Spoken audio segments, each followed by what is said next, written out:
to come to our second to last part of the Peace Wave. For the next 2 hours, we are moving slightly more westward. To begin, we will start still in South Asia, and then we will move to West Asia, also known by many as the Middle Eastern region, and we will also include some contributions from Eastern Africa as well. So our first part of the program for this segment will be coming from India. We have a clip where IPB board member Beena Lakshmi Nipram will explain a little bit of what is going on in these days in the Manipur region. Please note this video is a couple weeks old, so the events there are very fast moving, but still we hope this will give you some insights into a conflict that is not being talked about enough in this moment, and open our eyes to what we need to do to restore peace in Manipur, Northeast India.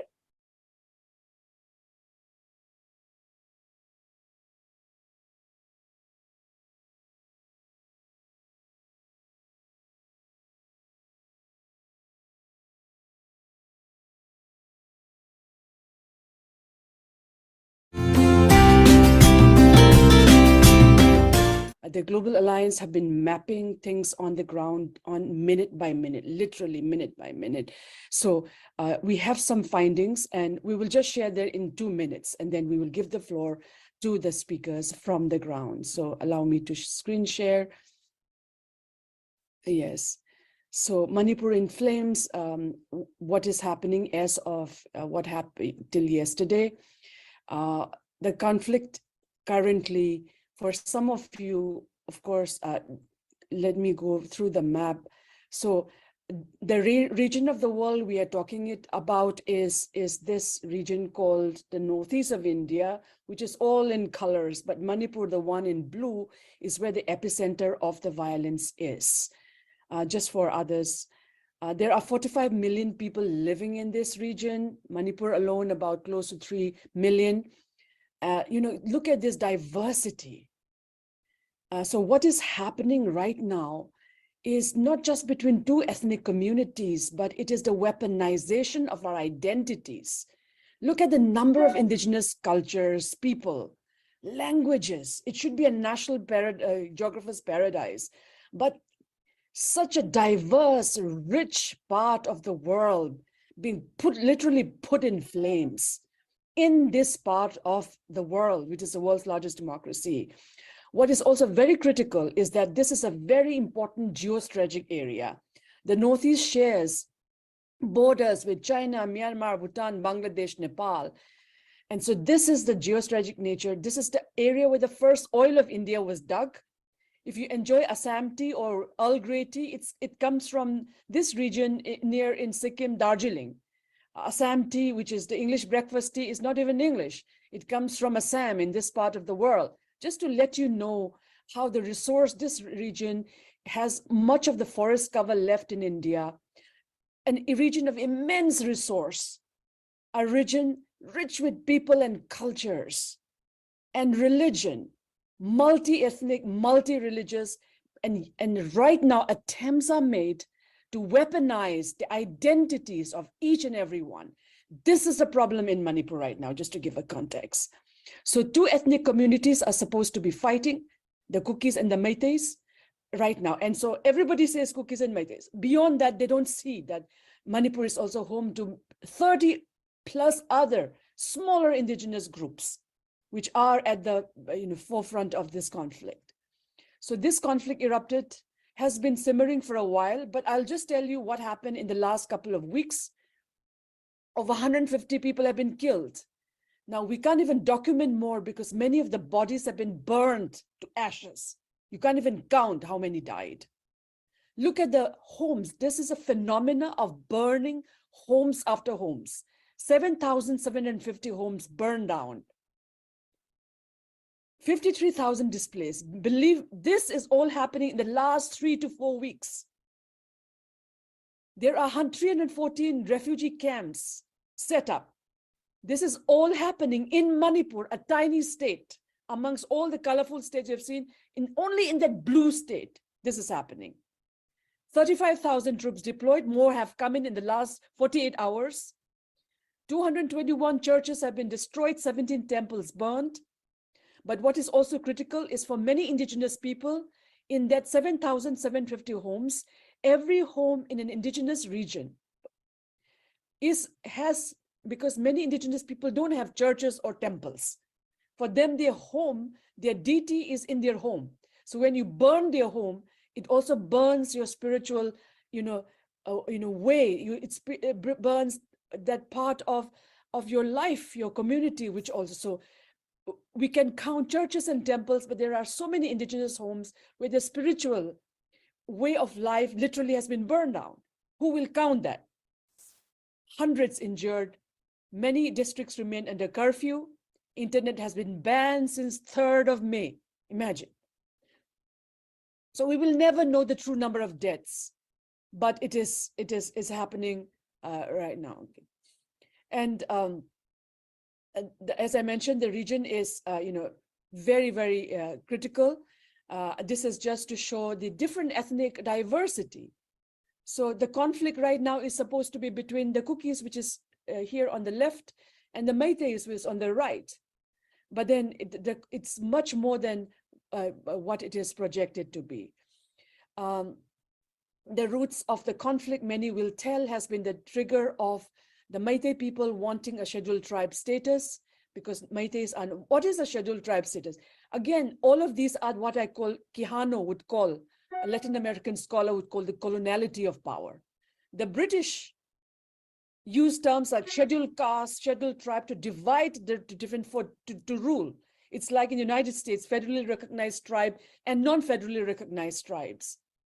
So it is a coloniality of power. And as a result, for example, this could be taken out by the Indian Parliament anytime to say all Indians are all Indians, So, and then, because of, we are recognized, because when you're recognized, you're given certain measures.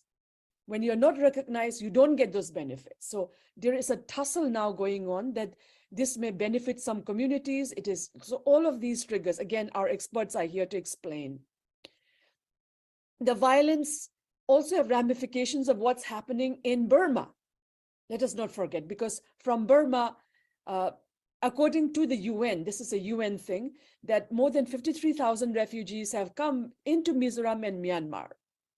So what is happening in Burma is also impacting, because some of the tensions in Manipur started with calling the Kuki community as refugees. Again, according to the Refugee Convention, which India is a signatory, it is critical for India to now really ensure that it signs this so that it makes it clear if there are, because people are fleeing wars, and it's the duty of nation states and communities to help those who are fleeing, but to such an extent that they are properly identified and then they are given support they need from the government side.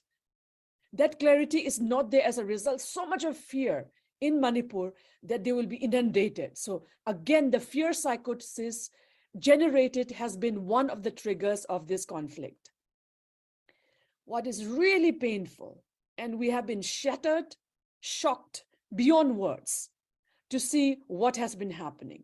Look at the number of Meitei homes and Kuki homes. Again, these are homes not belonging to the rich and the warmongers. These are homes belonging to the poorest of the poor in the periphery. Village after village of both Meitei and Kuki homes been burned down. In Churachandpur, all this, again, it's the details are there. We are finalizing the report, which we will share as and when it is done. So there has been so many war crimes and atrocities. The Global Alliance have traced 11 cases of sexual violence since the violence erupted. And then again, we are looking towards dangerous fissures amongst ethnic lines have been created in Manipur right now. And we must work towards ensuring that we are able to give space for grieving and begin peace talks immediately. So these are some of the things that the Global Alliance have done to just put down the layers of the context of what's happening. With this, I'm going to immediately jump on and give it to Tamo Dhiren Sadokpam. I know families very close to my own family Meitei men married to Kuki, Kuki men married to Meitei, Naga men, all are like, we are human beings in the end. We are all human beings. And no human being is illegal. Let us be very clear. No human being is illegal. Is there a way that we can work to ensure the concept of live and let live without killing each other like this, or made to kill each other? And as you rightly pointed out, that we need, I think, during all these months, weeks of violence, the indigenous women groups in Manipur, across ethnic groups, our communications didn't stop. We did not stop because we know this is not the first time violence has happened in Manipur. And we know that somebody, as we mentioned, it says this violence is engineered by people who are close to guns, drugs, and power. We know from day one, on 3rd, that this violence is engineered. And in the process, so many innocents have lost their lives in one of the most horrific atrocity ever committed on our people.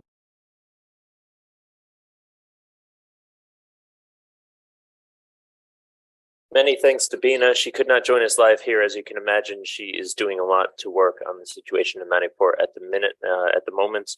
However, we're very glad to have that. Just again, as a note, if anyone joined us a little bit late, that recording is a few weeks old now. You will be able to find the whole recording of that webinar on our YouTube channel very soon. And if you want more information, you can find Bina as well on social media sites to hear all of the latest updates on what is happening in Manipur.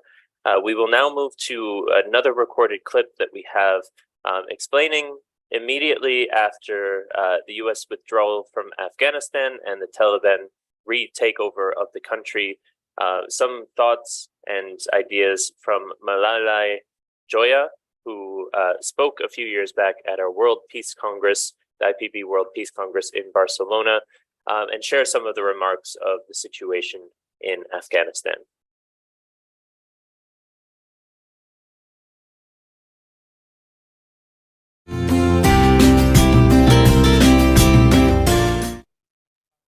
Dear friends, 20 years after the US launched their invasion and war, the people of my long-suffering country are right back where we started.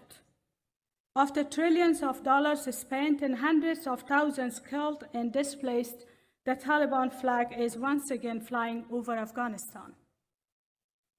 As the youngest woman elected to Afghanistan's parliament back in 2005, my experience reflects the failure of the US and NATO for a policy that used women's rights as a pretext for occupation, but only managed to empower the most corrupt forces in our society.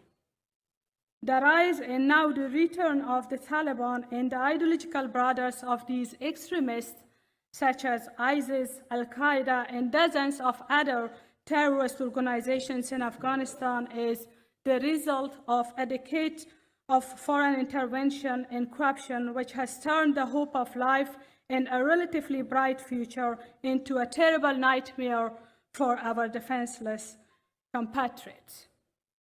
For 20 years now, I have given voice to my people's struggle for freedom, independence, prosperity, and social justice. And I have always been on the edge of protest against the jihadi Taliban fundamentalists and their bloodthirsty foreign masters. For more than 4 decades, these fundamentalists were mercenaries and caricatures of the infernal organizations of the CIA, Mossad, MI6, WAWAC, SAWAC, and ISI, who killed our defenseless people and innocent people and drove people from their homes. The biggest treason of the US to the Afghan nation is the submission of Afghanistan to the Taliban through a shameful deal helped by the puppet regime of Ashraf Ghani. With this action and giving amnesty to the international recognition to the terrorist Taliban who are in the blacklist of the UN as wanted criminal in the name of peace agreement, US proved that once more that it has an inseparable bond with its lackeys. Dear friends, now once again, they brought Taliban to power under the name of a so-called peace. In fact, the history is repeated in Afghanistan again, and they disrespected and betrayed the values of democracy. This brutal war is far from over because a sinister dealing with a savage group armed and supported by foreign intelligence agencies will never bring peace. And I strongly believe peace without justice is meaningless. Looking back to the history, the US regime has committed war crimes, and they did so even in their last operation in Afghanistan, which caused the killing of many innocent Afghans, including women and children.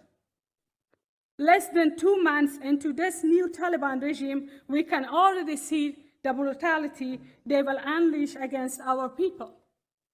Many of you know the bloodthirsty nature of Taliban, so there is no need to go into details. I have said many times in the past, and I repeat now, that Taliban has not changed, nor have they become moderate, soft-spoken, and human. In addition to the US and its nefarious interests, regional powers have long been interested in intervention of our country and wanted to occupy or control Afghanistan, especially China, Russia, Pakistan, and Iran. Each of these countries have their own specific strategic interests for their own benefits. Furthermore, countries like the UK, Germany, Turkey, Qatar, France, and many others have contributed to the instability of Afghanistan, pushing it back to dark ages for their own political, economical, and military interests. Women's rights under the Taliban regime are non-existent and will include torture, beating women with lashes, forced marriages, stoning to death, banning of music, and deprivation of a basic lifestyle, deprivation of education and jobs, and many more examples showing their misogynist and inhuman nature.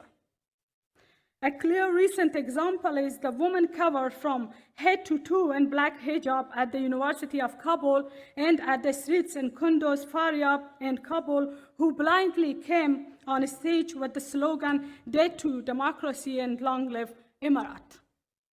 Although the Taliban brutally prosecuted Negars, Razias, and dozens of other girls and women, they can never silence the call for women's liberation and equality. Widespread protests against the absurd and rotten ideology of the Taliban have begun with the presence of progressive and fearless women. These incredible displays of courage are a source of hope for further effective movement and the nationwide women's movement. Dear friends, the catastrophe has caused many men and women to be unemployed, and at the same time, inflation has risen, which will lead to extreme poverty. It is heartbreaking to see some families have even had to sell their beloved children or their kidneys or commit suicide because they could not feed their children. Respected friends, I have repeatedly emphasized that the only way to save Afghanistan and to get rid of this catastrophic situation is solidarity of the progressive, democratic, and secular forces. If we want to have an independent, democratic, and prosperous Afghanistan in which men and women have equal rights based on democracy, people need a strong solidarity to be free from fundamentalists and any foreign interventions. For 2 decades, I have been repeatedly saying that no nation can give liberation to another nation. Now I insist again that only nations can liberate themselves. Dear friends, Afghans are courageous and determined people, and even in these dark times for our country, we will find a new ways to be united and fight for our liberation. International solidarity and support are crucial at this time. Do not forget the women of Afghanistan just because the US and other NATO troops have gone home. We are more determined than ever to come together to make sure that one day the flag of our country will fly over an independent and free Afghanistan. I also want the international solidarity of the justice-loving and progressive movement, individuals, parties, activists around the world, not to forget Afghanistan and join their hands with the progressive intellectuals and activists in Afghanistan. Thank you very much.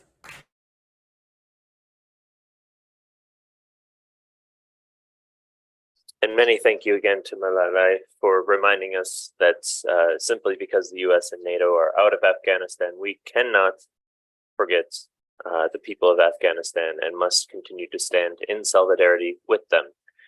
Now we will move on to a couple of live contributions, the first of which will come from Sharon Dolev, who is an IPB council member and also one of the leaders of the organization METO, or the Middle Eastern Treaty Organization. Sharon, I would like to give the floor to you to speak from no to how, achieving the possible. Hopefully something a little bit more positive looking here. So we're very much looking forward to hearing that. Thank you very much, Sean, and to all of you that organized this amazing wave. I have to say I feel humbled speaking after hearing the speakers before me, but I don't have much time, so let's move to nuclear weapons. I don't know what is, if the topic of nuclear weapons was spoken before me on the wave, but just a tiny reminder. Right now, there are about 15,000 nuclear warheads around the world. 100, if detonated, even if in a small war, a local war, let's say between India and Pakistan, apart from the millions of deaths in India and Pakistan, putting aside radiation that will cover the earth. Just the climate change from cities burning will give us 70% less sun for at least 2 years and 10 years of nuclear winter, which will cause in the first 2 years 2 billion deaths just from hunger. Now, that's the bad news. Other bad news is that we were so close to nuclear war so many times. It's just that these kind of stories tend to come out only 2 decades, 3 decades after. So if a nuclear war almost started in the last decade, we will find out about it in 20 years. But if you look at Google and look for near miss, nuclear near miss, you'll see how many times we were that close to nuclear war. Now, we used to be afraid just from a war between the US and Russia, but now we know better. We know that even a tiny war will disrupt the world and humanity in a way that those who will survive, might be jealous of those who died on the first day. The good news is that only 9 states possess nuclear weapons. It means that the rest of the world, the rest of the states, either didn't want to, decided or were delving into it and then decided not to, and that since 1970, the Non-Proliferation Treaty has 197 member states in it, including 5 nuclear states, which mean India, sorry, not India, the US, Russia, England, France, and China. And outside the NPT, there are other 4 nuclear states. NPT, the Non-Proliferation Treaty, which is India, Pakistan, Israel, and North Korea. So as an activist, if you want to get rid of nuclear weapons, and I really want to get rid of nuclear weapons, mainly because I think that mankind still have so much in it. We still have to grow and to learn. We're just in our diapers as a species.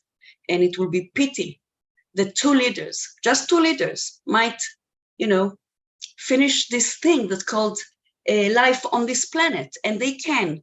So if you want to get rid of nuclear weapons, I think that as an activist, you first have to look at your own state, especially if you come from a nuclear-armed state, such as Israel. So inside Israel, there is the policy of ambiguity, meaning we do not speak about nuclear weapons, we don't report about nuclear weapons unless it's about Iran. Iran if you noticed, is not a nuclear armed state. Iran doesn't have nuclear weapons. But Israel, as a nuclear armed state, is in a very special position where we can make threats without our people understanding that we made nuclear threats, because we really don't talk about it. It's a taboo. So when we started campaigning in Israel, the first thing that we needed to find out was, how do you even campaign about something that nobody wants to talk about? And one of the things we found out is that the research that came out in 2008 that showed what will happen if there will be a limited war, just like I described before, between India and Pakistan. What if only 100 small bombs the size of Hiroshima will detonate? What if one nuclear submarine, American nuclear submarine, will use the weapons on its board? It's the same result. No matter what, even if it's a very small war, everybody will suffer. It will be a global suffering, global hunger. So when you come with such information, even in Israel, people really do get it. People change their mind. People that didn't even want to talk about it can understand why we have to get rid of nuclear weapons. Yet in Israel, the problem is that unlike India and Pakistan, the US and Russia, Israel doesn't have a regional nuclear adversary.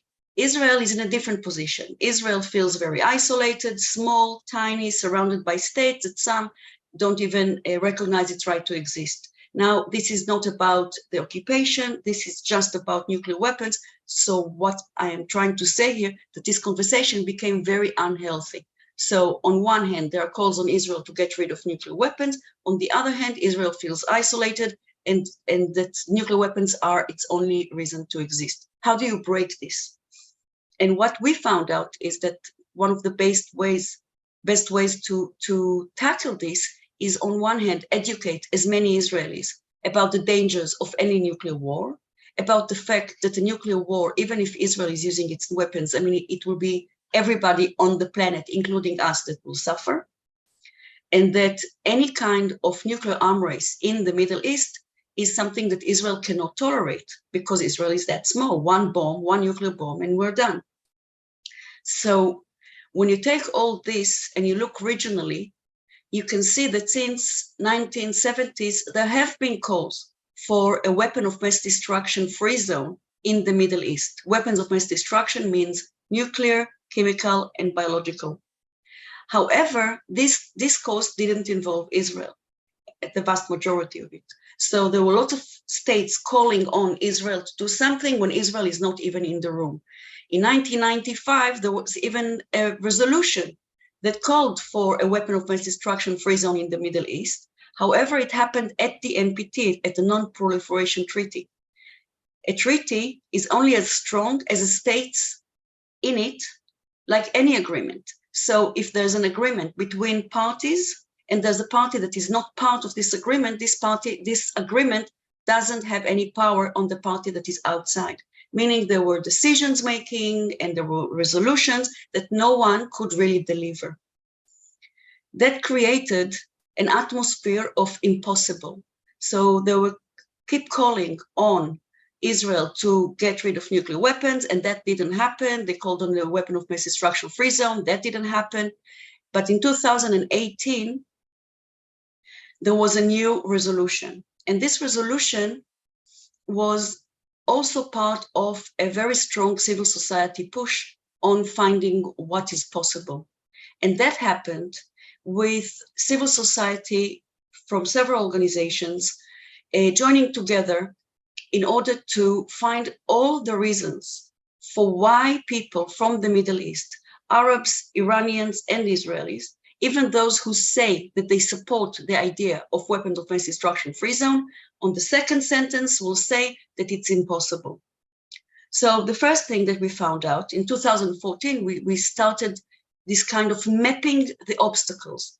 We had roundtables in Israel, we had roundtables outside of Israel to sit with Arab diplomats and Iranian diplomats. We used UN gatherings in order to have meetings with diplomats.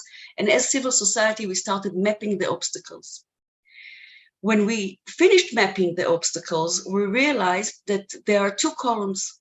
One column that says that it shows real technical problems on how to realize such a zone when states don't talk to each other, when there's mistrust, when states can give up on their weapons, but they cannot trust that other states are not keeping their weapons. And remember, we're not just talking now about nuclear weapons, we're talking about chemical, we're talking about biological.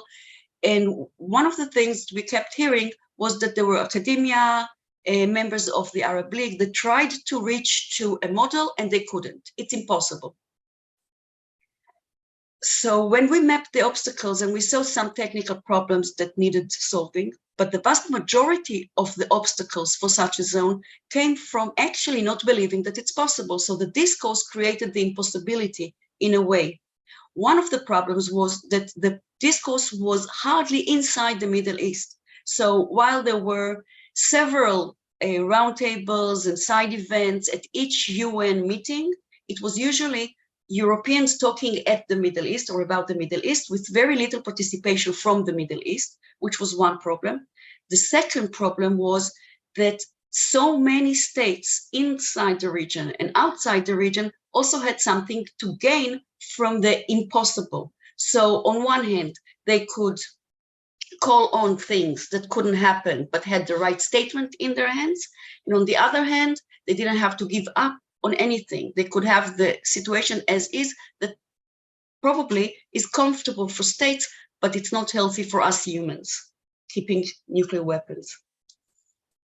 Now, when we realized that the obstacles are not as huge as they should be, we decided to try to find this model that the states and the academics and the think tanks that were dealing with the zone said was impossible. And we did one thing that I guess they didn't. We imagined that the states actually want to find a solution.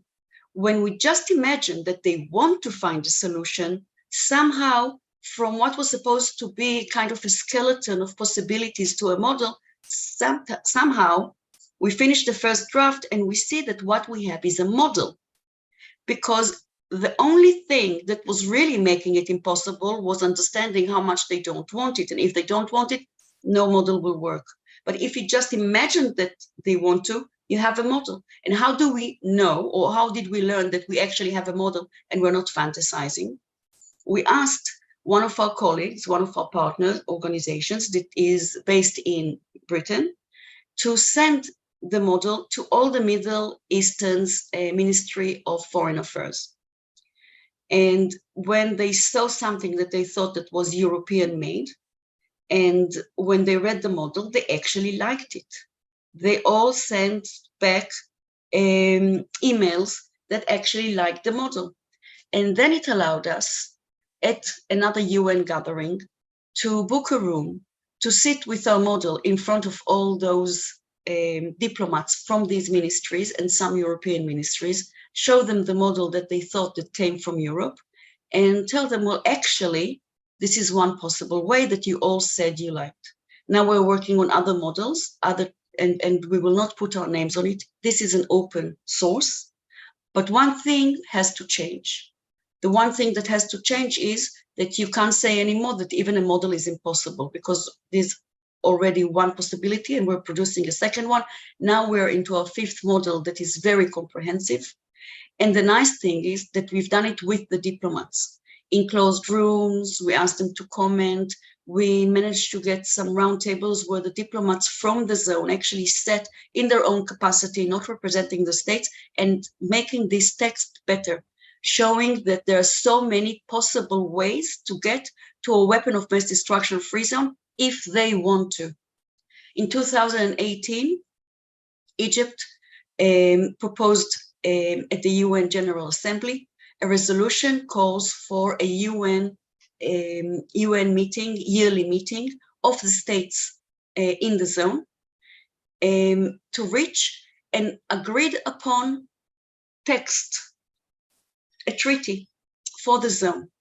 The states that sit there will have to reach every understanding, every paper in consensus. It means that every state has the power of veto de facto. This is the most inclusive and enabling process for Israel, because the states are working on a model that Israel will be able to accept if Israel would choose to join. If Israel choose to join this discourse, and Israel haven't agreed to join this discourse yet, Israel will have the power of veto, just like Iran, just like Egypt, just like Yemen. Every state in the zone has the power of veto, so no state is being singled out. The power of imagining a possible model was enabling states to imagining a possible model. And this is the power of civil society. So now the UN conference on the zone has taken place for 3 times now, 23 states from the zone, and that's a lot. Because we're only 24 states in the zone. But when people look at the Middle East, they think that there's Israel and the rest of the Middle East. But the Middle East is torn. And yet these states that usually agree on nothing were able to reach 3 times a final document by consensus. This usually doesn't happen. The NPT hasn't been able to get to such resolutions in the last years or final documents, but this conference has been. So what we see in the Middle East is one room where they all willing and able to talk about a topic that covers the most dangerous weapons, agreed on a layer of verifications and mechanism of compliance that will put them in strains, and yet they are doing so in goodwill. Now, you can't touch weapons of mass destruction without touching their mean of deliveries, meaning how do you carry these weapons of mass destruction? You carry them by missiles, by submarines, and by airplanes. It means that at one point, the states in the room will have to talk about other security issues. And when you talk about other security issues, you cannot touch human security. If these states are already in the room in solution-making atmosphere, and that's exactly the atmosphere in this room, then maybe we can expand this talk one day to other things that touch the topic of weapons of mass destruction. For example, nuclear energy. States in the zone are looking for nuclear energy, and as civil society, we think that this is a mistake. It enhances the stress, the regional stress, and it doesn't really give anything for climate change. However, we're a region with lots of sun, with collaboration, with real collaboration between states as started, we can actually start thinking about tackling issues that are causing, issues that are rising because of climate change that have to do with security, because a lack of water, this is something that nuclear energy will harm, won't help, but solar energy will allow us to build more factories that cleaning seawater, desalination, I think it's called. I mean, once we have the states in the room, in our vision, now we have them talking about weapons of mass destruction, but it is civil society job to pave the way and the path for more regional discourse that will actually enhance peace, enhance human rights, and enhance human security in the zone. Thank you. Thank you so much, Sharon, for really an uplifting message today. Something to get us thinking and excited for what's ahead in this segment here. Practical steps that we can all take, and of course the reminder of just how dangerous nuclear weapons and weapons of mass destruction are. So we're very happy to hear from you, and I honestly would love to hear even more and to keep the discussion going there, but we have a very packed schedule for here, so we will move on now to our next speaker, Ms. Petrosyan Hazmik. Please excuse me if I'm butchering the name there. And feel free to correct me here as well. But we're very glad to have you with us, coming from peace campaigns in Armenia. And we look forward to hearing your thoughts and contributions here. Please go ahead. Thank you. First of all, I'd like to thank you for the invitation. It was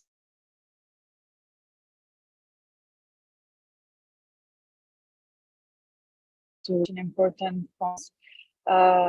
I am from Armenia, and I participated in peace campaign.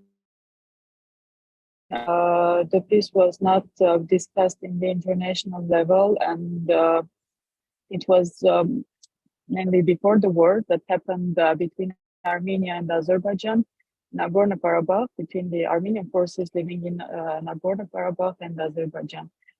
And so today I'd like to speak a little bit concerning the peace itself, which is a concept a little bit unrealistic and imaginatory nowadays.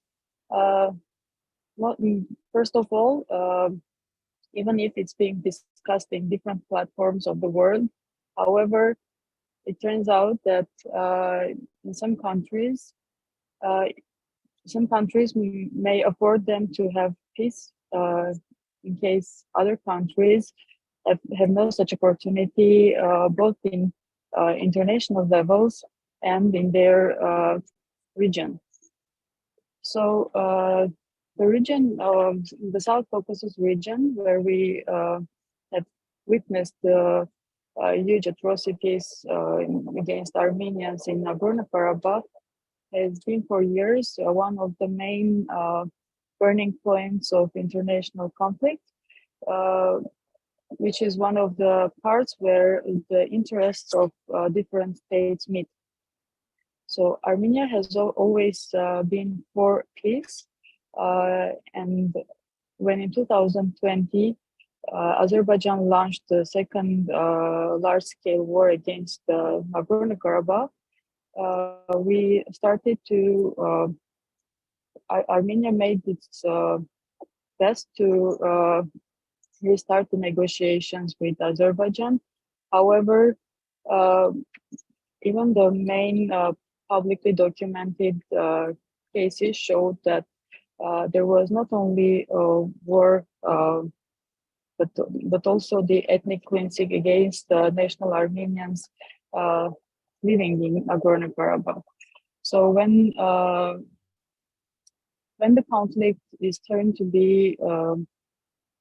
have some elements of ethnic cleansing, it's hard to speak about peace because there is another goal.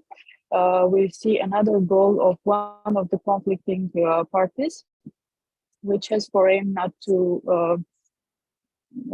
So the main goal is against some nationality and against some group of people, civilians mostly, who live there. So we witnessed a situation where Azerbaijan military forces were targeting only the civilians.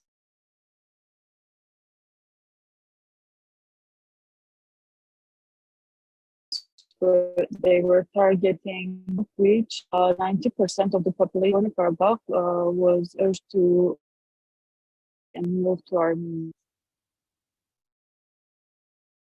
Is that there was a goal, there was a strict plan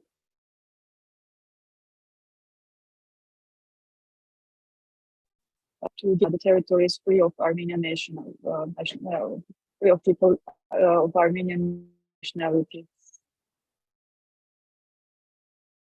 Of course, we had some ceasefire, but nowadays I would like to come to the situation where the negotiations are being continued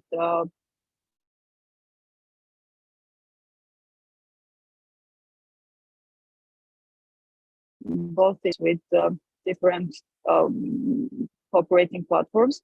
At the same time, it will be more than 1,000 Armenians living in Nagorno-Karabakh are in total blockade. Many people, civilians, are being killed there. Even people who are villagers who are working in their fields, they are being killed by Azerbaijani armed forces. And the issue of opening the corridor is not in the agenda of Azerbaijan because it has reclaimed the territory to be part of its territorial integrity. At the same time, it doesn't provide for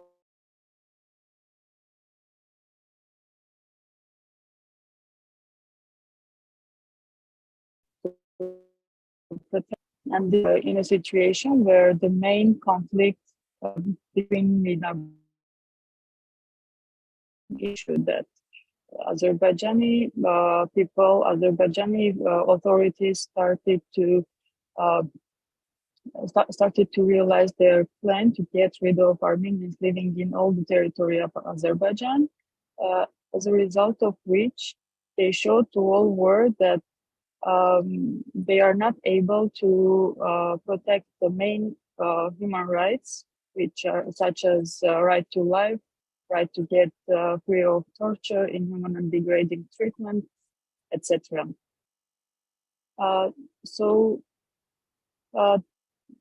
And the fact that the Nagorno-Karabakh wanted to get freedom was based one of the main international principles, which is the remedial cessation, and which has for aim to protect the national minority living in the territory of one state.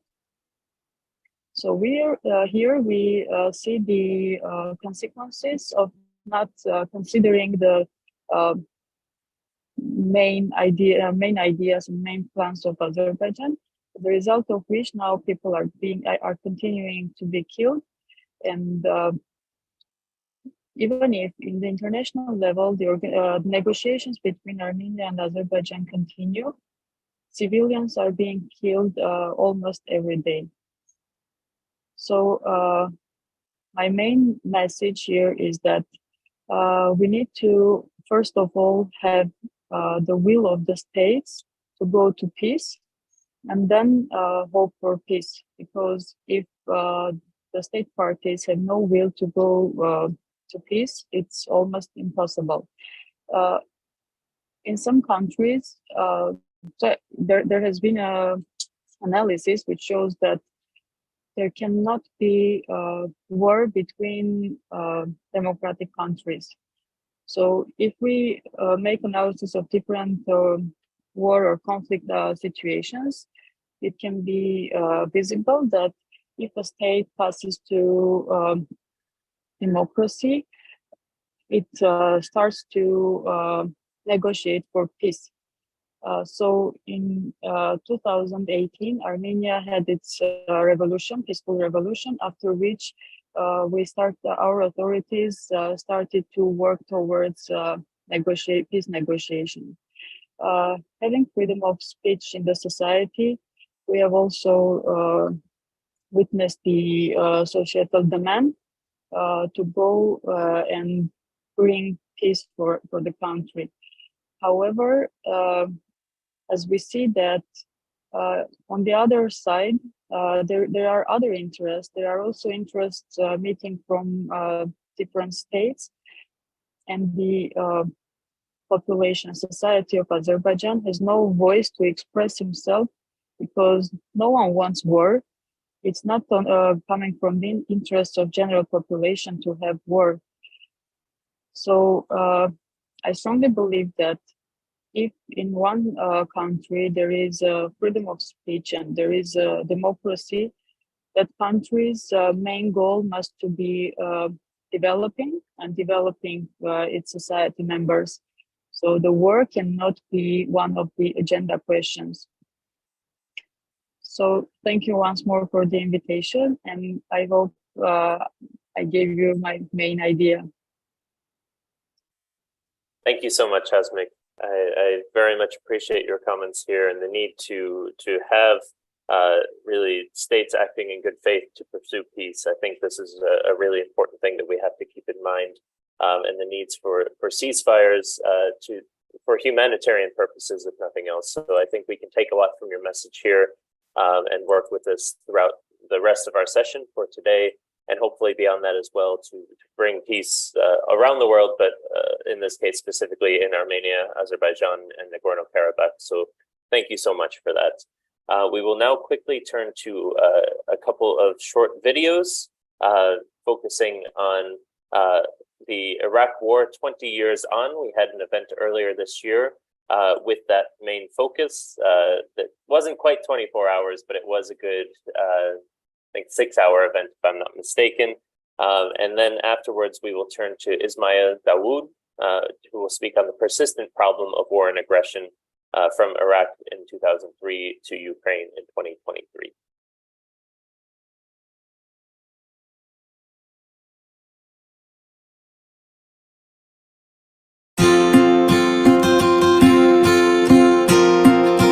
Hello, I'm Congresswoman Barbara Lee, and I represent California's beautiful 12th Congressional District, which includes Oakland, Berkeley, and parts of the East Bay in Northern California.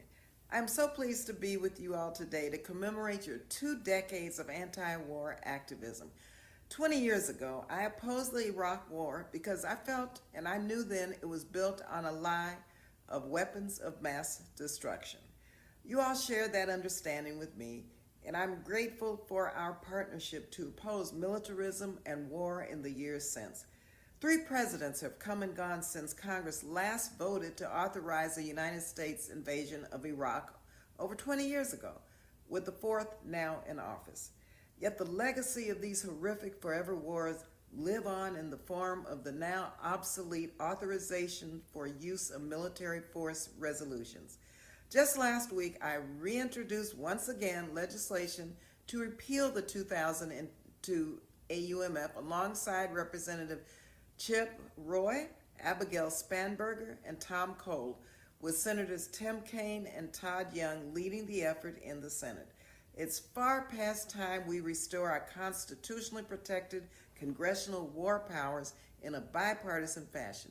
Military action should be debated by the people's representatives in Congress as the Constitution intended, not unilaterally decided by any president without consultation. It's time we democratize our foreign policy and invest in diplomacy, development, and the needs of people before we exercise the military option, which is always there. 20 years on, this has been a bipartisan, bicameral effort. And with your help, we are going to get these AUMFs repealed this year and finally put an end to our forever wars. Thank you so much. Let's sentence. For me, this February 15, 2003 was one of the greatest days in my peace life. When I was coming to the rally very early in the morning, I could not expect what happened during the day. You know, I was on the stage, and the TV, which made a direct reporter that day, asked me if I can come to that TV room, and they showed me the different parts of Berlin. And the whole Berlin was totally overcrowded by protesters. I never saw this, and maybe never again. So it was a great day by the quality and the quantity of the people. We had the hugest and broadest coalition. But, you know, lessons learned. And I really would like to say one sentence to Barbara Lee, because it's the sentence of today. This is the courage to say, as the only person no in the House, this was a big, big steps. And you need courageous to do it. And today, in this opposition against the Ukrainian war, with these hateful speeches in media and politicians, you again need courage to be active against the war. And I'm happy that we can say that the peace movement is still active against the war in Ukraine. We criticize the illegal attack of Russia, but we know that only negotiations and ceasefire are the way out of these crises. And you know, we are in Berlin. We'll have on the 25th of February a big demonstrations. It will not so big like the demonstration in Italy some weeks ago, but it will be also a sign of hope. And I think peace movement always is a sign of hope. Politically, I think we should remember what's happened politically at that time. We had a peace coalition of governments. This was France, Germany, and Russia. And today we see that NATO and the United States destroyed totally this coalition, which is not a coalition of peace, but which is an alternative for the permanent going to war and destroying of countries and governments. So, and I think what is absolutely needed is, again, this coalition of peace under the umbrella of common security. And this is, for me, one lesson from that time till to today. The next point I really would like to mention, and this also shows that for me, the Ukrainian war, the picture for this Ukrainian war, which Russia was following, is also a little bit the behavior of the US in Iraq, Afghanistan, and Libya. Because the equality, they don't care about human rights, they don't care about international law, and they are always using this horrible story of double standards. And I think as peace movement, we deeply have to criticize the double standards. Last point I would say is the engagement. You know, we all are 20 years older, and we don't make the generation change. So we need a new generation of peace activists, and our job is to open this generation to come to the stage and to be the protest actions who hopefully will organize the next 15th of February 2032 or 28. I remember I was a student doing my postgraduate program when the bombs fell on our heads in Baghdad. And that was in 1990, starting with Bush the father. I was not connected to the peace movement until I got a taste of those bombs and what it means that you are a mother of a baby, you are terrified, you don't know what to do with your family and with your older parents, and how it can come out of the blue and across the oceans that somebody decides to bomb your city, and there you are, you're in the middle of bombs. And it's a wake-up call that nobody can be safe if not involved in knowing what happens around the world. I don't like to use the words politics or democracy anymore, especially the word democracy is a terrifying word for us in Iraq. So that was my beginning. Then I became part of the anti-war movement, then got political awareness, then founded an organization for women. I called it Organization of Women's Freedom in Iraq. And from there on, and it continues. I hope I did.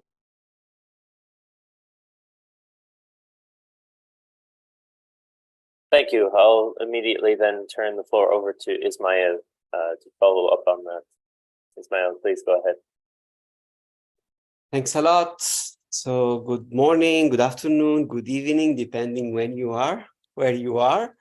And I would like really, first of all, to thank all those people who participated in this peace wave. That means a lot to all of us.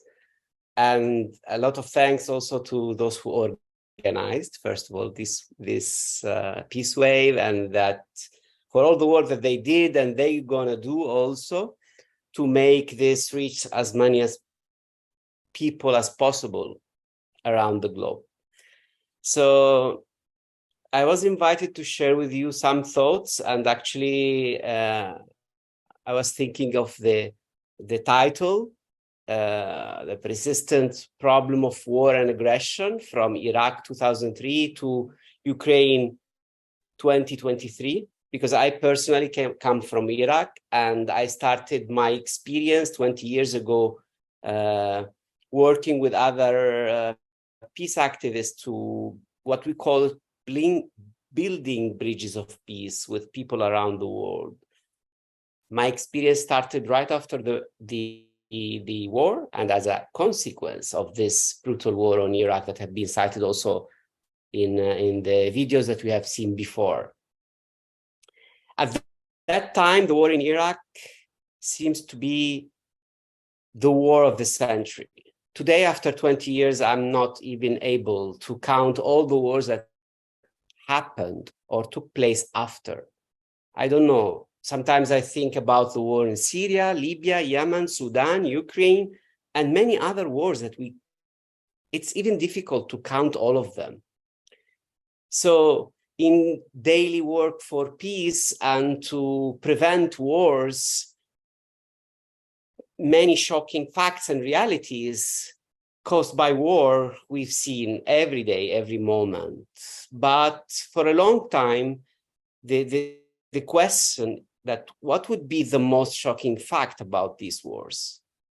And recently I started really to think about, and I want to share with you, that the fact that we are forgetting all these wars is the most shocking fact. We forgot all these wars. We forgot all these cost, human, environmental, our life, our wonderful countries that are destroyed by war. And this is continued not only for politicians and decision makers, but also as human beings. We are really struggling to remember all what have happened before. Otherwise, how can you explain after a pandemic, world pandemic, again a new war in Ukraine started by the Russian President Putin? I don't understand why we are not able to remember what happened before and not really being able to arrive to conclusion that most probably all these wars have been always been connected. I don't know if the war in Ukraine was possible if not the Russian intervention in Syria was not that heavy, or in Libya. I don't know if this logic of war have not been dominated since the war in Iraq. This logic, the same logic, is presented today. These are the same chain of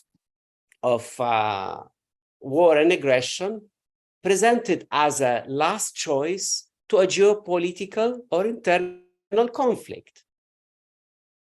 And our voice as peace activists saying that, hey, stop, war should never be a choice, is always or being seen as a moment, as a reaction to an existing war, and not as a long-term choice. That have been said, so the fact that this is the last choice, that have been said before the war and aggression on Afghanistan, the war and aggression on Iraq, and it continues to be the reason or the excuse, let's say. So solving war to people, sometimes internally, sometimes externally, have been always using this as an excuse. And we arrived to a moment today where people saying we need more weapons, in order to reach peace in Ukraine.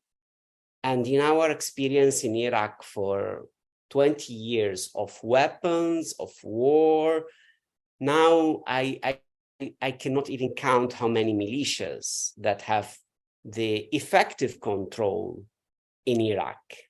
So are we sure more weapons in Ukraine would be the solution? Are we sure it's not the same logic that we have seen since years, presenting war and more war as the solution for geopolitical problem?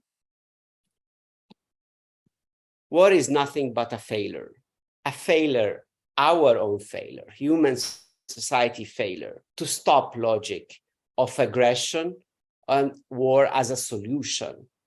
We should really understand this and never forget about it. And this failure, let's say, of war, most probably will be also the destiny of Putin, his army, his mercenaries, and other war leaders. But we cannot even imagine who's saying this is not the right choice. So think with me, who are the countries that can speak about peace if they are already selling weapons to this very same conflict and saying that victory is the choice? They are saying the same thing that Putin is saying. And they are all these war actors, even those who are selling weapons and sending weapons, are not giving us a solution. They say victory is the solution.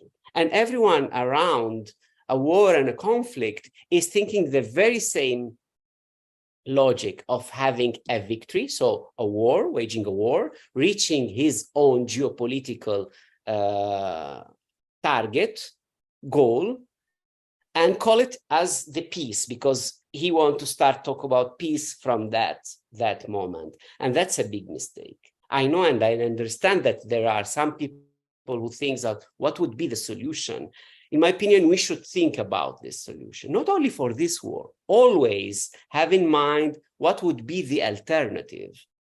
A nonviolent struggle for peace and justice, because there is, and I have heard before speakers speaking about peace without justice has not that meaning. And I do really agree that we should find peace and justice. So nonviolent struggle can be one of the options that we can develop and work on. We have always been, let's say, I would say, and myself, not courage enough to say war cannot be a solution, even if it's about our geopolitical interest, even if it's about our internal interest. And sending weapons and selling weapons is the same logic. So in the very conflict that is ongoing now in Sudan, in Ukraine, in Syria, everywhere, sending more weapons would mean more war crimes, more death, more risk of peace, of ending global life in this. We've heard also some colleagues speaking about nuclear weapons that are not so far from us as a threat to our lives. And this is really a sad moment. So I would think with you all about not sending weapons, but sending peace delegations, bombarding Russia with peace delegations, bombarding countries who are waging war with peace delegations, and sending people who speaks about peace, and having conferences who speaks about peace, and having peace protests. I'm really happy to see the video that had been shown before my intervention, and it's really tells a lot, the mobilization in 2002 before the war on Iraq. But remember, this had been 20 years ago, and I am really sad that we cannot do such peace protests and peace initiatives around the world, like present, like that demonstration was present. And I do also think of all of your initiatives for peace, and I think they are part of what we are trying to reach to. So even small corner in a small city like Pisa, where I live now, where we are protesting against new military base, and it seems like, you know, nothing. It's nothing. Pisa is like a tiny city. And it's known for the Leaning Tower. It's known only as a touristic destination. So what does a base, military base, means there? It means a lot. It means using this lovely city as part of the war and aggression machine that not necessarily for nowadays war, even if it's used for nowadays war, but also looking for future wars that would be more even risky, because it has started to be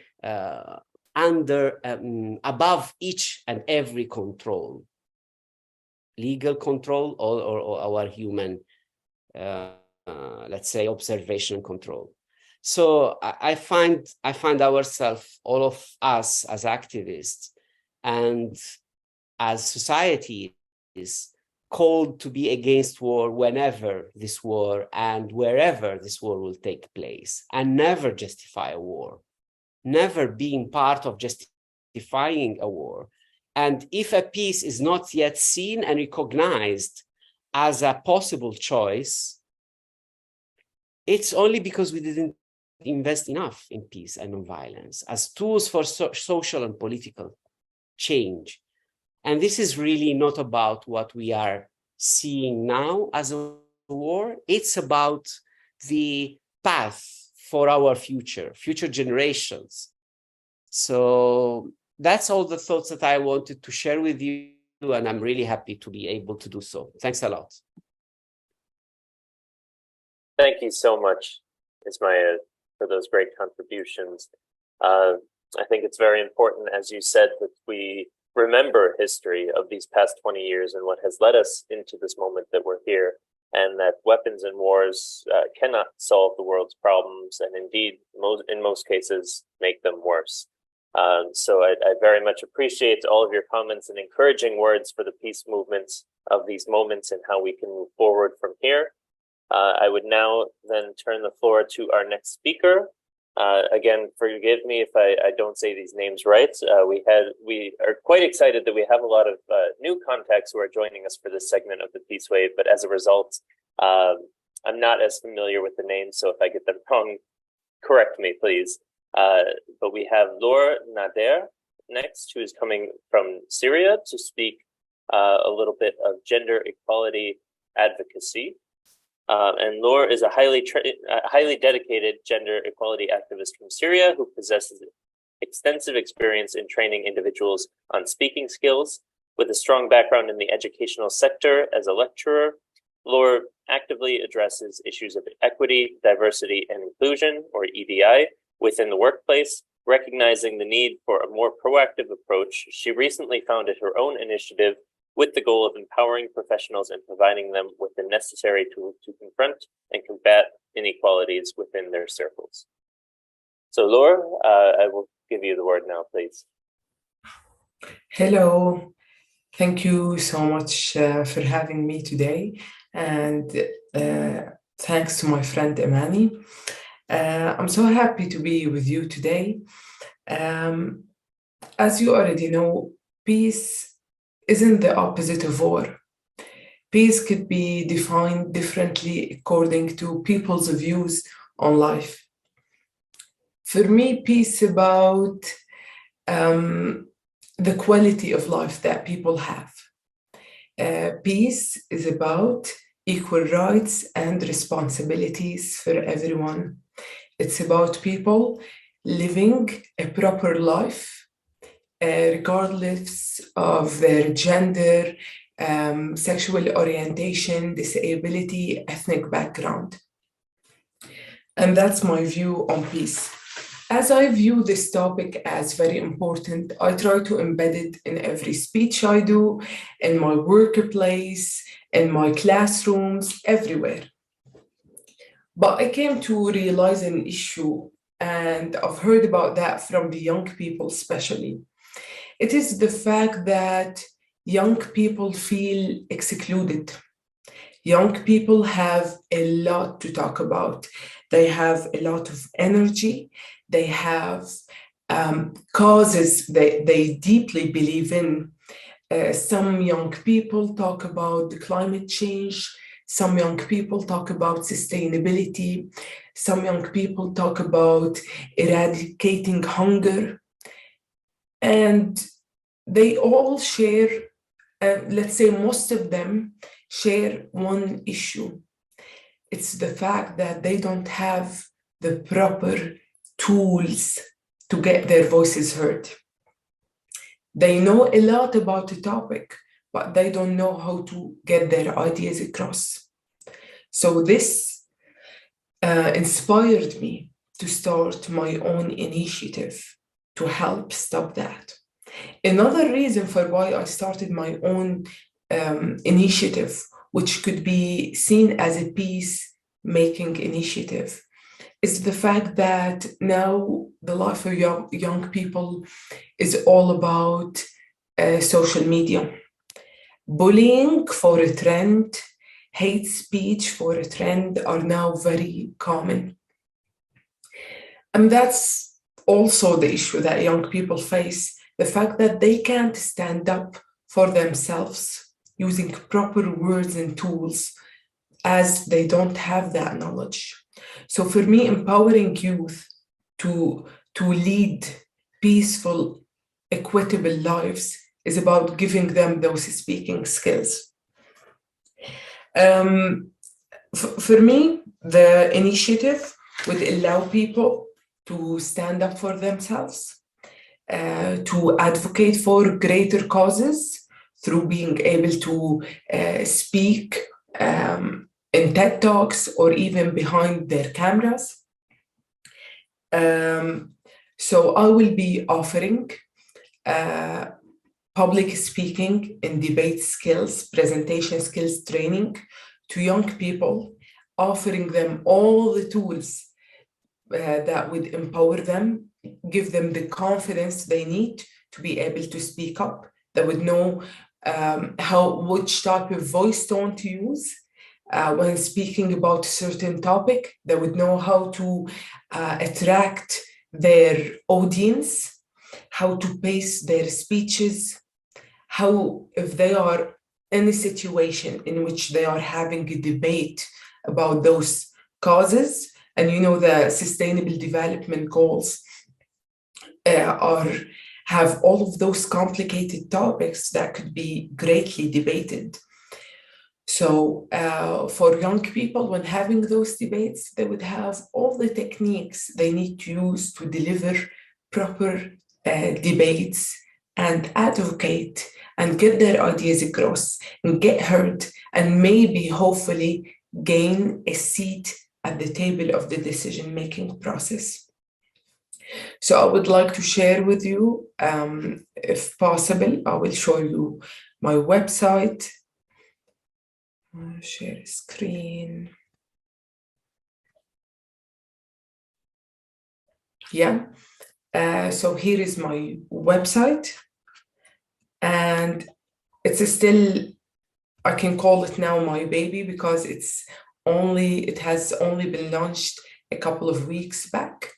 But I'm hoping that by launching this website, I would be able to give all the young people that need to have their voices heard the chance to have that.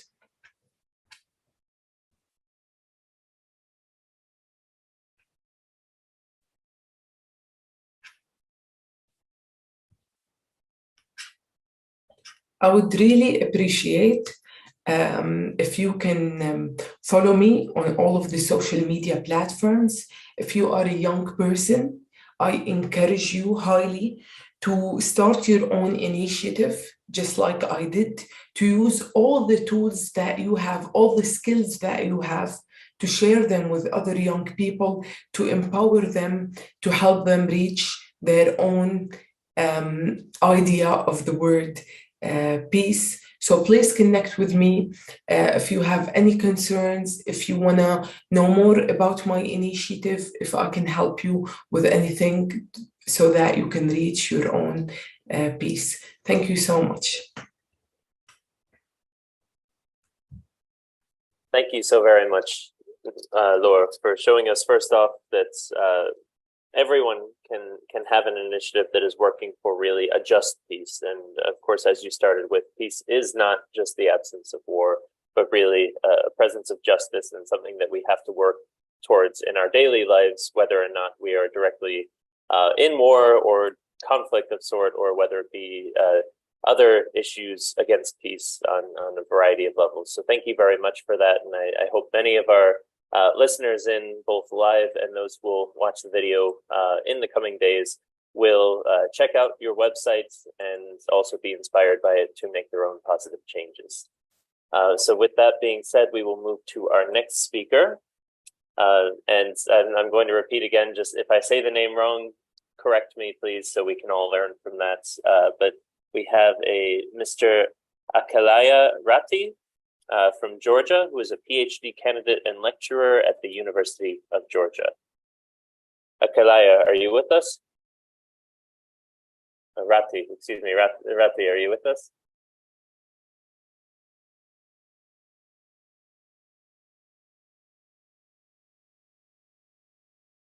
Okay, I'm not receiving a response. I know that Ratti is in the Zoom call right now, but if you're unable to join us at the moment, I think we will first go to our next speaker and then try again.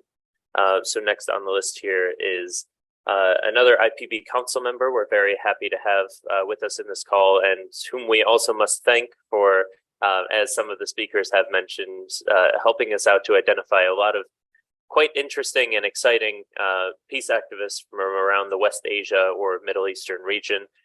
So Amani Aruri, are you with us?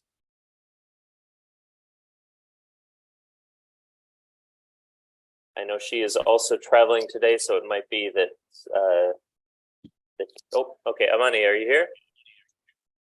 Yes, I'm here. I'm so sorry for the lagging connection. No Hello, problem. Shah. Thank Hello, you. everyone. Hi. Very happy to see you all, and very happy to hear from all of the outstanding peacemakers and activists from all over around the world. And I would like to share the message that we all share this together, and we have all the responsibility to work harder and harder towards achieving peace for our societies, for all of the unheard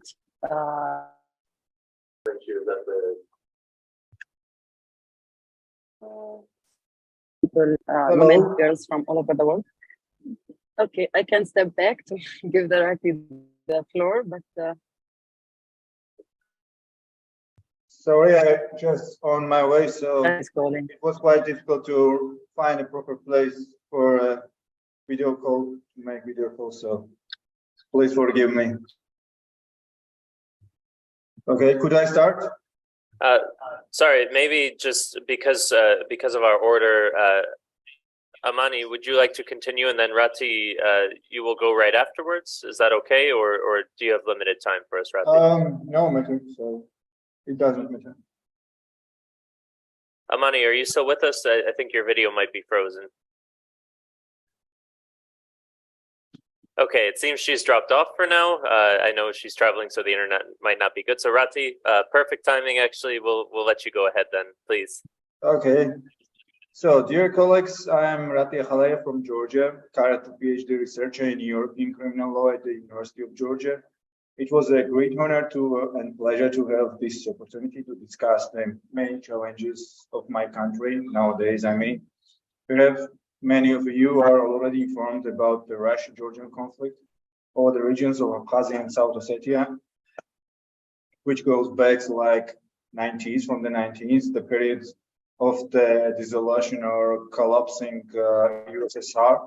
At the time, the Russian side effectively backed the separatists, but still formally recognized the two regions as independent countries. I mean, Abkhazia and South Ossetia.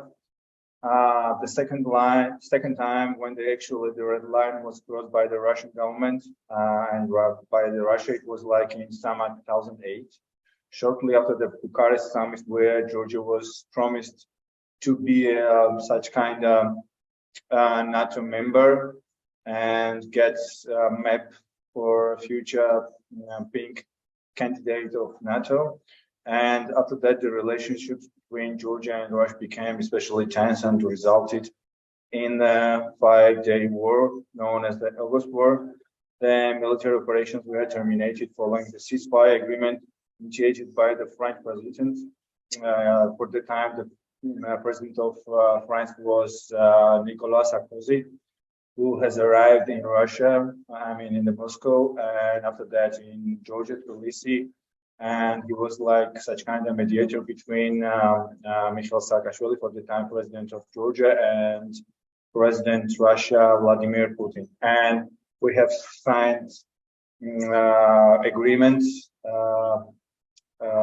and after that they were ended, but it's still in the process. Following the conflict, reportedly about 30,000 persons faced long-term displacement. Ignoring the set out by the international humanitarian and human rights law and the provisions of 6-point ceasefire agreement, which I have already mentioned, this is the agreement between Georgia and Russia, mediated by Nicolas Sarkozy. The Russian side occupied the South Ossetian territory and recognized independence of South Ossetia together with another breakaway region of Georgia, Abkhazia. For the time, these two main parts of Georgia or separate states are recognized by Nauru. It's a quite small island in the Pacific Ocean, and by Syria also. So the international community overwhelmingly recognized the two territories as part of Georgia. I mean, the other developed countries, society. I mean, the main challenge for Georgia frame of the peace, it's like creeping occupation. The number of Russian troops in Abkhazia and South Ossetia steadily increased after the war. Before the war 2008, there were only 5,000 troops called themselves as peacekeepers. And after that, they increased amount of these troops, and we have about 4,000 troops in these regions. Abkhazia, the number of Russian troops become about also 4,000. The large presence of Russian troops in Georgia is the breakaway process, a Kremlin strategy that includes the installment of border guard stations, fences, and guarded wire to separate the occupied territories from the regions controlled by Georgia. So, as a conclusion, I may say that it's like you're living in one space, in one house, and maybe over the night you can find out that your house is now in occupied territory. So Russian troops are moving the borders, and they are spreading the territory of separatists. Georgian authorities claim that approximately 34 villages have been isolated by Russian forces. Artificially imposed physical barriers have divided not only privately owned gardens and grazing lands, but also communities. So, critical occupancy became such kind of unstoppable everyday reality for those peoples who are now living on this part of Georgia. And Georgia itself has limited resources and unable to respond to the daily annexion of its territory without aggravating the situation. The process involved the violation of the human rights of the local population, as Amnesty International on its latest report states that Russian forces and the de facto authorities in the breakaway regions of South Ossetia continue to restrict movement across the de facto border, briefly detaining fining dozens of people for illegal border crossing. One of the most famous, I may say, cases where about Georgian citizen Tatunashvili. He was who died while in custody when Tatunashvili's body was returned to his family for burial. It bore marks of torture, and autopsy revealed that it was missing several internal organs. So, according to the prosecutor's office of Georgia, the body of Tatunashvili had more than 100 injuries. Tatunashvili's case is part of new interstate application being lodged by Georgia against Russia before the European Court of Human Rights. While the international community continues to firmly support the sovereignty and integrity of Georgia within its international recognized borders, as I have mentioned, there are several and not so less cases, I may say, that are quite relevant, and sometimes it turned out that some Georgian citizens are just murdered by Russian troops. So we think, not me, but all the Georgian citizens think that there must be taken some kind of immediate creation of effective international mechanisms to defend these people who are living nearby to conflict zones. I think that was my speech for today. I think you would like it. Thank you for your attention. If you have any questions, I'd be glad to answer them. Thank you so much, Rati, for giving us really personal insights into the situation in Georgia in these moments and the difficulties, but also the possibilities for solutions for the conflict that's ongoing. So That's very much appreciated. As mentioned, if you have questions for Rati, you can write them into the chat here, and I think Rati can also answer them directly in the chats as we are running on a pretty tight schedule. However, if we do in the end have a little time at the end, we would of course be happy to open up for Q&A if the time allows. Otherwise, Rati, I hope we can follow up more with you as well moving forward here. Oh, it seems we are now seeing your screen. Unfortunately, it wasn't there before, but also if you'd like to send it to us, Rati, we will make sure to pass it around to any participants who would like to. I have made a little presentation, but it's not presentation. It's like some main headlines from popular news makers. So maybe it would be like interesting to read them if someone wants to get some more information about Georgian-Russian conflict.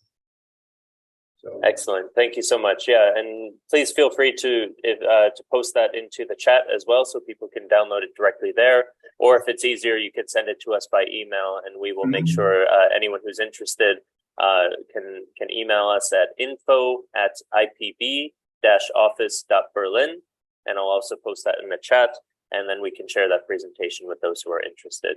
In this conclusion, I would just do it one sentence. Nowadays, I understand it's quite normal that all the focus is on Ukraine, but before Ukraine, we were occupied by Russia, so it was like 15 years ago. So the second time, and the first time it was like 30 years ago. So I think this impact of Ukraine's war could get some benefits. I understand it's not so good, but maybe could get some benefits for Georgia also. Absolutely, thank you. And yes, we hope while the attention is mostly on Ukraine now, that people will not forget about Georgia and make sure that we can also bring peace in Georgia. So thank you. We do have to move on because we are on a tight schedule here. So thank you very much. Thank you. We will now try again with Amani. Hopefully the connection is a bit better now. Amani, please. Yeah, hopefully. Okay, I'll try to be quick so that not take time of others for the questions. First of all, I would like to reiterate on what has been said about the peace and the prerequisites for peace. It was mentioned by different speakers, thanks to all of them, that peace cannot be achieved without justice. Peace cannot be achieved without respecting the values of human rights. And I would like to emphasize here that peace building, it's like, for me, it echoes for me two words: peace by itself. It's like an ultimate goal that we are seeking for as peace builders, as activists, as nationalists. And the other one is building. And for building, we need solid foundation. We need really a solid ground to have a strong building and strong result.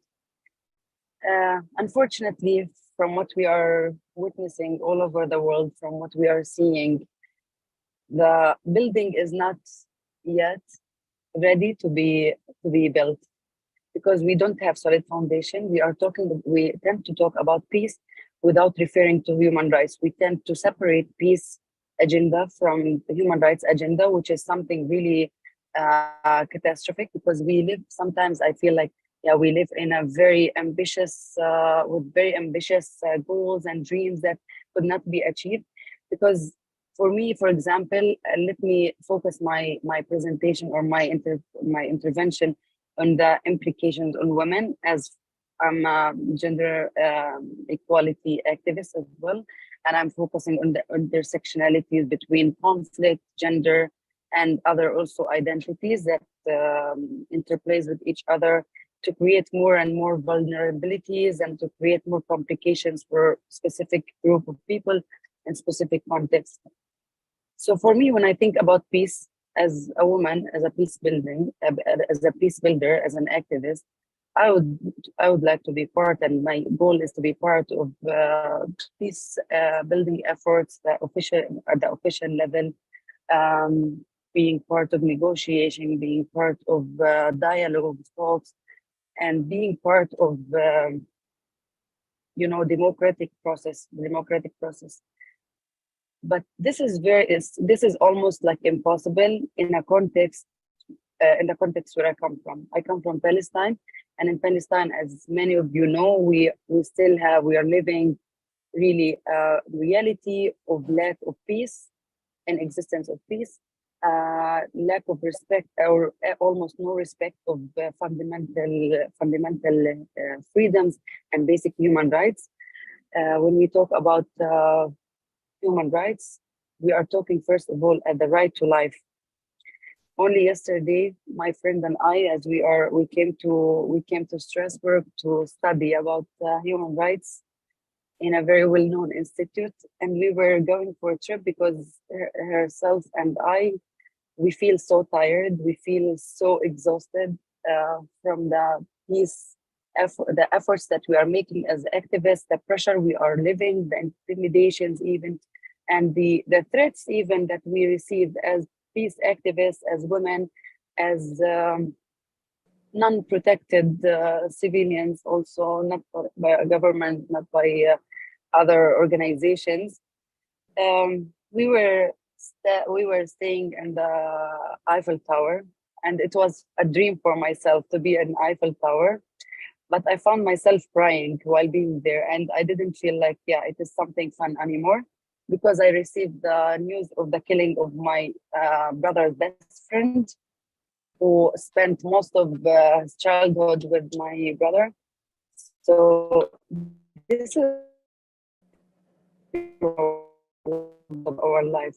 And for us, we really face conflicts. We can't really dedicate our attention and our focus on moving forward.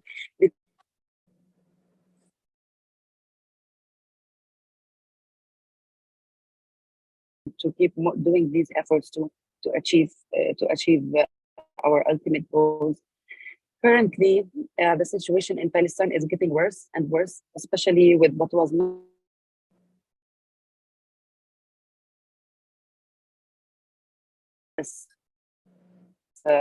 funding for militarization of the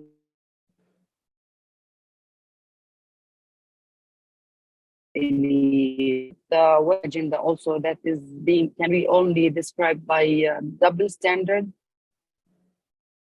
because there is no there to talk about these violations against Israel. There's no will to hold accountability of Israel for the violations of human rights. There's always sessions and talks held in the top level platforms, including Security Council, Human Rights Council, and other platforms. But the action on ground is almost zero, because the Israeli military regime is continuing to exercise its violations on ground. And recently, with the right-wing extremist government, with the existence of people in the government like Ben Gvir, for example, and Bibi Netanyahu, who are calling for militarizing settlers, even civilians, Israeli civilians, and giving them the green light to open fire at any Palestinian who is suspicious for them. And of course, for all of the settlers, Palestinians are suspicious because they simply came and stole their lands, the Palestinians' lands. They destroyed their houses, they burned their houses, and they established instead settlements outposts. Only last week, in a village just like 5 minutes away from my village in the West Bank, a group of settlers, they attacked the village of Safa. They burned at least 50 houses while the families were inside, while children were inside. And when the other youth from surrounding villages came to protect these children and to help them get out of their houses that are burning, some of them were killed and many of them were injured. For the first time also after the second intifada since 2000, the Israeli forces used airstriking in West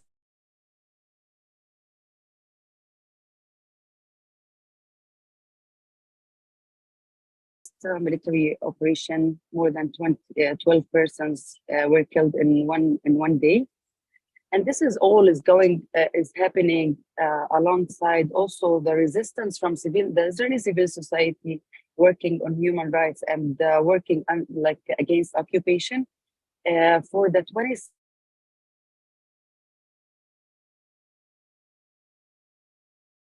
they have been protesting what is called the legal reforms, which is like the destruction of judiciary system of Israel, destroying the democracy that is already non-existing because of the extremist right-wing government. But also when it comes to judiciary, the current attempts is to destroy the independence of judiciary and to have the government control everything, even including judiciary. So there is increasing efforts committed by civil society, but on the Israeli side, the civil society is being choked with the shrinking space, with imposing more than 30% taxes on non-governmental organizations receiving funding from foreign donors, with calling activists for interrogation, them in prison, and for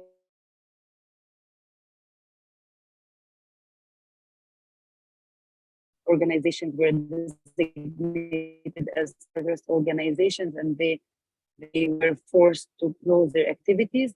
So this is also affecting the ability of civil society to transfer and to share the reality.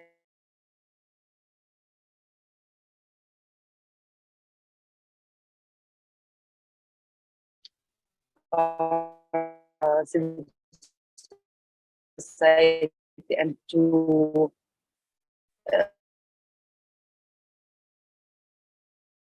the peace situation, deterioration of human rights situation. There must and this peace wave and peace work, peace building has their own responsibility, has their own mission also to share with with people of other nations living under oppression, living under occupation, under wars, under conflict. So we need to hold accountability for duty bearers at all levels, the national, international, and regional levels, to commit to their obligations, to keep peace and to promote peace as well, and to promote the respect of human rights. And it's specific to the international community to commit to the peace agenda and human rights agenda that was set collectively, and the standards of these human rights were agreed upon to be the right of everyone, every human being on earth, without any prejudice, without any discrimination on any basis. So it's time to stop all of these violations. It's time to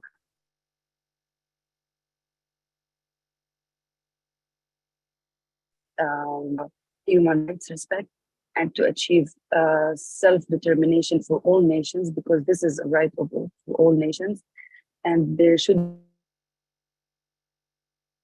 for the futures of the whole generations. There should be justice and consideration to all these power dynamics, because when we talk about militarization, it shouldn't be the fact that because group of people is not militarized, is not armed, can be easily oppressed and can be deprived of their human rights, of their right to live in a peaceful life. And here comes the obligations and responsibilities of the international community of different mechanisms to put an end to the impunity of these perpetrators, to the impunity of these who are depriving and breaching all of the international law, breaching all of the rights that are granted by default to all human beings. I would like also to ask civil society organizations and actors and the human rights defenders to keep up this mission and to advocate not only for their causes, but also for the other causes they share with, because it's a collective responsibility. It's a collective mission. And of course, we can be stronger when we stand together. Thank you so much. I'm really glad to hear from all of you, and I'm really looking forward to be working with all of you and to hear the voices that you are also trying to elevate. Thank you so very much, Amani, for shedding light into some of the recent events in Palestine, focusing on the need for the right of self-determination of peoples around the world, and for providing us some hope as well, especially for the younger generations to make some change here. We are down to our last few minutes of this segment of the Peace Wave, and we have one more speaker, so I will move on to them. And that is Miss Mariam Hamaidi. Again, please correct me if I'm saying the names wrong. And she will be speaking about the Sahrawi youth against occupation. Mariam, are you with us? Yeah, I'm online. So thank you. First of all, I will take this opportunity and thank all the organizers of this Peace Wave event. So I'm Mariam Hamaidi from Africa's Last Colony. I'm participating on behalf of Sahrawi Youth Against Occupation group. We are working to highlight our just cause, as well as to break the media blackout on Sahrawi people who have been suffering from the injustice of occupation for more than 50 years. I and my group members have created videos explaining the question of Western Sahara issue from cultural and political aspects. So we want you to watch them by your hearts, not by your eyes. From this place, we would like to say that Sahrawi people don't demand charity, they demand their legitimate right to freedom, which will get one day. These people who have been fighting with their women, men, and children, despite the failure of the international communities and the silence of some nations, will continue on their freedom path. So I don't want to take more of your time, so let you with the following video, and thank you for your attention.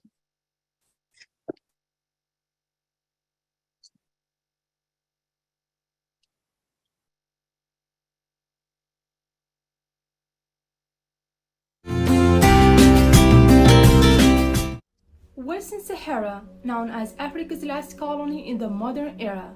The area of Western Sahara is 260,000 kilometers. Its inhabitants are called Sahrawis. For centuries, Sahrawis were nomadic tribes living in the Saharan desert. They used to travel freely across the desert, searching for the best pasture lands and water for their goats and camels. In 1885, at Berlin Conference, Europe divided the African continent.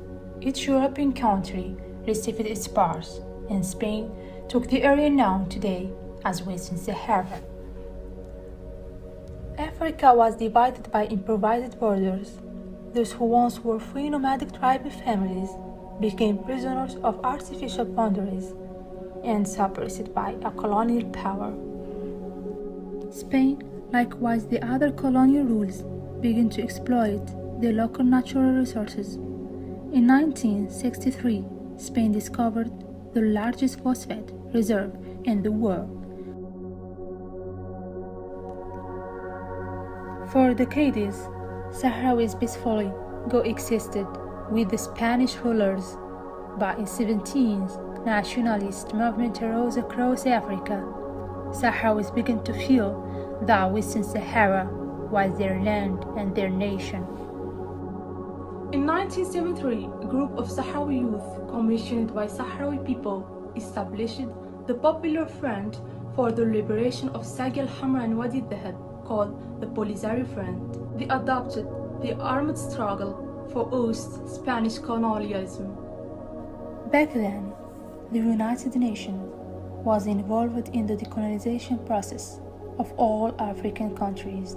Spain was forced to leave Western Sahara and began to negotiate independence with the Sahrawis. But the Moroccan King Hassan II claimed that the territory was and will always be a part of Morocco.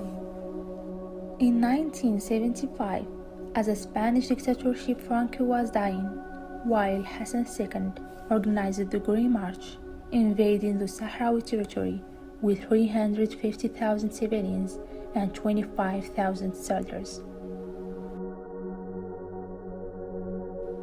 Meanwhile, the Moroccan regime, supported by France, signed the Madrid Tripartite Agreement with Spain and Mauritania, with the purpose of dividing Western Sahara.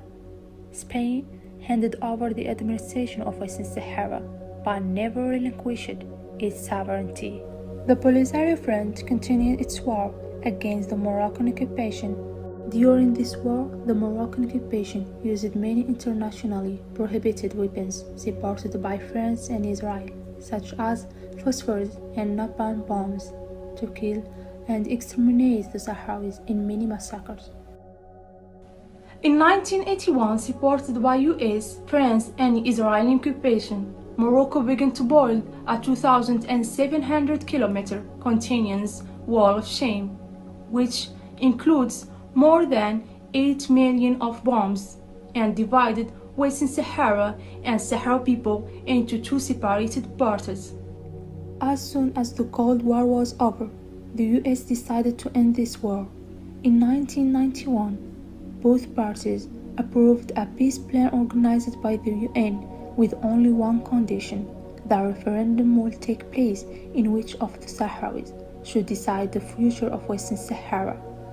The Moroccan regime trained Moroccan settlers on Sahrawi language, customs, and cultures to include them in the Sahrawi census. Up to date, Morocco hasn't let the United Nations sponsored referendum to take place. For the last 30 years, the US and France have always supported Morocco in the UN to avoid the peace plan to be completely achieved. The situation has led to the status quo. Half of the Sahara population wait for a peaceful solution in the refugee camps in Algeria, while the other half remain in the occupied territories under Moroccan occupation.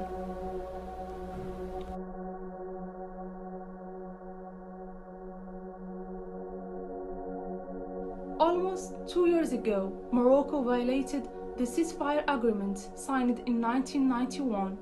The war between Morocco and Polisario Front began again. It continues until now. The United Nations hasn't yet taken any serious position regarding the right of Sahrawi people to self-determination, which has been waiting for more than 30 years, and the Moroccan occupation hasn't been condemned despite its violation of international law.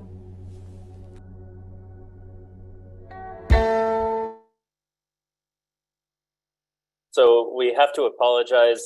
We ran a little bit behind schedule. We had another video of Western Sahara that we would have loved to show, but we are at the limit of our 2-hour block for now. However, we will share the other video as well by email to all registered peoples, so that you'll have the opportunity to watch that and learn more and stand in solidarity with the people of Western Sahara. So thank you very much to all of our speakers for this 2-hour segment. I think we covered a large range of issues. A special thank you as well to Mariam here at the end.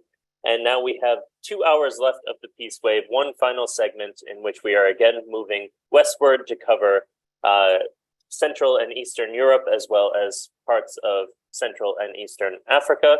I will turn the floor over to Lisa Clark, who will lead that section in just 1 second. But first, we will stop our recording and